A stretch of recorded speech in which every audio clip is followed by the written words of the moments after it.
મહારાષ્ટ્ર પંઢરપુરના શ્રી વિઠ્ઠલ મંદિર તીર્થક્ષેત્ર અને પાંડુરંગ મહારાજની કર્મભૂમિ પર મહાયાત્રાના તહેવાર મહોત્સવ નિમિત્તે સમગ્ર મહારાષ્ટ્ર સમાજ દ્વારા શ્રી વિઠ્ઠલ રૂકવાઈના મંદિરે ભવ્ય કાર્યક્રમ યોજાયા.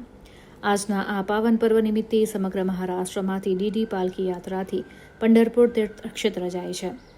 ખૂબ જ ભવ્ય હજારો વર્ષોથી ચાલતી આ પરંપરાને પવિત્ર ભાવે માન સન્માનથી સમગ્ર સનાતની મહારાષ્ટ્ર સમાજ આ કાર્યક્રમ સાથે ઉત્સવની ઉજવણી કરાઈ રહી છે. પાલખી યાત્રા ઉપવાસ, ફરાળી અને અન્નક્ષેત્ર પ્રસાદીનું મહત્વ સાથે દાન, પુણ્ય, સાધના, સેવા, સત્સંગ, ભજન, અભંગની સાથે પવિત્ર આત્માને પરમાત્મા સાથે જોડે છે. ત્યારે આજનો આ પવિત્ર મહોત્સવ ખૂબ જ અનેરું મહત્વ ધરાવે છે. સોનગઢમાં પણ વર્ષોથી શ્રી ભગવાન વિઠ્ઠલ રૂકમણીના મંદિરે સમગ્ર મહારાષ્ટ્ર સમાજ પોતાના પવિત્ર ભાવથી દર્શન કરી ધન્ય થઈ સોનગઢ ગણેશનગરથી શ્રી વિઠ્ઠલ પાંડુરંગ મંદિર સુધીનું ભવ્ય યાત્રા યોજવામાં આવતી હોય છે. ત્યારબાદ રાત્રિના સમયે ભજન કીર્તનનો પણ કાર્યક્રમ હોય છે.